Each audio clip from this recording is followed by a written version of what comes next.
To repeat then the breaking news here, Minnesota police officer Geronimo Yanez has been charged with second-degree manslaughter in the killing of Philando Castile on July 6th, along with 2 felony charges of the discharge of a weapon. Of course, you will remember that Philando Castile was shot after being pulled over. As we just heard there, the decision was made by the Ramsey County District Attorney as the deadly use of force was parsed, and it was the feelings of investigators that it was an unreasonable use of deadly force that resulted in the death of Philando Castile.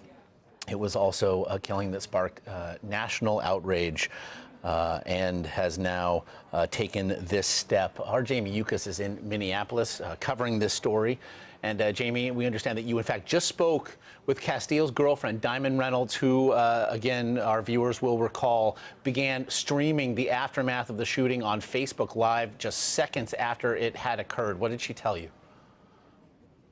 Oh, I can tell you, Diamond Reynolds, just a short time ago, we broke the news to her that this press conference was going to be happening today, and we had heard that charges would come about. So we asked her about those, and when we gave her the charge that we had heard about, the second-degree manslaughter charge, I can tell you she thought at that point in time that it was not enough. We did not know about the felony charges, and we'll plan to ask her about that a little bit later when we get with her again. But I can tell you that she did not feel that that second-degree manslaughter charge was going to be enough. She and her attorney had been hoping for murder charges in this case because they believe that Philando did absolutely nothing wrong and that this was very unsubstantiated, his killing. I can tell you that her 4-year-old daughter at the time was in the car with her. You hear her daughter on that Facebook Live video saying, "Mommy, I'll stay with you."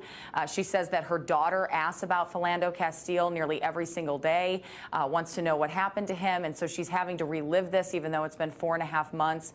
That she's still very, very emotional, Josh. I can tell you in this case right now that to her, this is not a black-white purple issue, as she told me, that this is a blue issue and that she believes officers need more training. I did ask her if she would ever forgive the officer in this case, and she said that God is about forgiveness, that she could find forgiveness in her heart for this officer, but that she will never forget what happened because that this was unjustifiable to her and the fact that her daughter was in the car with her.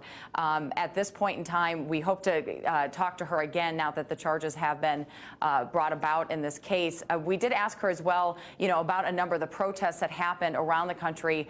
There was this case, there was the Alton Sterling case within the same week, and she said for her this goes back all the way to Trayvon Martin and Sandra Bland, and that she hopes that people have reasonable conversations, that she hopes that tonight at the dinner table people talk about this specific incident, but she also hopes that people, when they're pulled over in traffic stops, she wouldn't do anything differently. She hopes that people pull out their cell phone and start recording these types of incidents so that we have information that comes forward.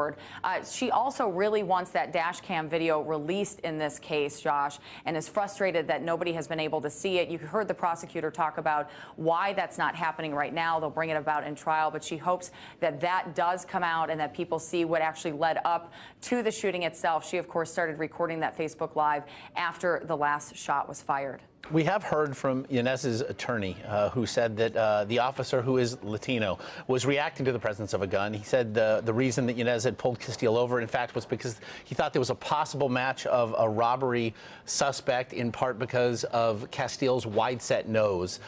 And as we then look at not just this result and the results of the other cases that you mentioned, but the killings of in this case, a black boy, Tamir Rice, the 12-year-old boy in 2014 in Cleveland, and another, Jamar Clark, the 24-year-old man in Minneapolis last year. Police shooting deaths that did not result in any charges. Is there a sense in the community of how it will react to this news? Well, I can tell you right now, there have been protests happening. You spoke just specifically about Jamar Clark. This is a year to the day that he was killed, and that prosecutors announced that there would not be charges in that case. So there is the Black Lives Matters movement here in Minneapolis and in Minnesota. I can tell you it's very well organized. They, since Sunday, have been protesting the fact that there were no charges in the Jamar Clark case. They plan to continue doing that. They had a week of protests planned.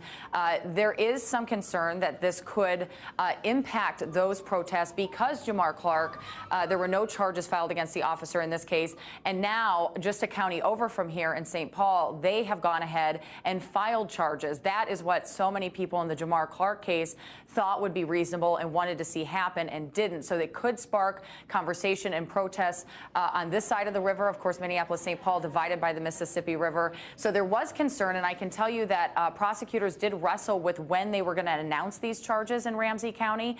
There had been some talk that it was going to happen potentially Friday, maybe next week, and they went ahead and did it on the scheduled day today. We had heard in advance that this could happen today, but there was a lot of back and forth leading up to this because specifically we are in the middle of those Jamar Clark protests. And you mentioned you spoke to Diamond Reynolds, the girlfriend. We are seeing her Facebook video actually play out right now.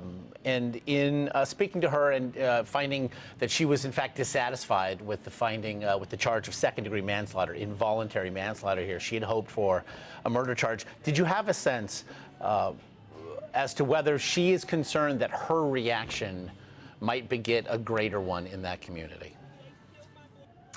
She just hopes that there's conversation and that she's still just very emotional. It's very raw to her. I can tell you, Josh, that this is what's taking place. She hopes that there are changes. And she really was speaking about the fact that she wants to see more training done with police officers, that she said, you know, these types of incidents are occurring. She feels like we're not hearing about them until now because of things like cell phones and Facebook Live. And that's the only reason that we're talking about this case in her mind. Is that because she Facebook Live this, now we're able to have a discussion about this case specifically. But, you know, in terms of the protesting, she thinks it needs to be done as long as people are peaceful about it and have the conversation. You heard the prosecutor's office talking there, too, saying that the community has had patience and he hopes that they continue to do so in this case. You know, you asked me before, too, about the case where when he was pulled over, they did it because they suspected him of a potential robbery that had occurred in the area.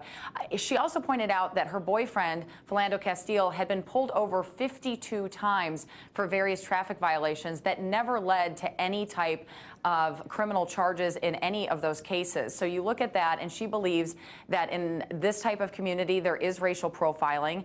And so that, you know, people need to demonstrate and talk about it and have those conversations. She, of course, doesn't want violence, but that a conversation definitely needs to occur. It would certainly seem so. Again, the news, breaking news of the hour. A Minnesota police officer, Geronimo Yanez, has been charged with second-degree manslaughter in the killing of Philando Castile, a black man in a St. Paul suburb on July 6th. The announcement just made. And again, our Jamie Yukas in Minneapolis, we very much appreciate the insight.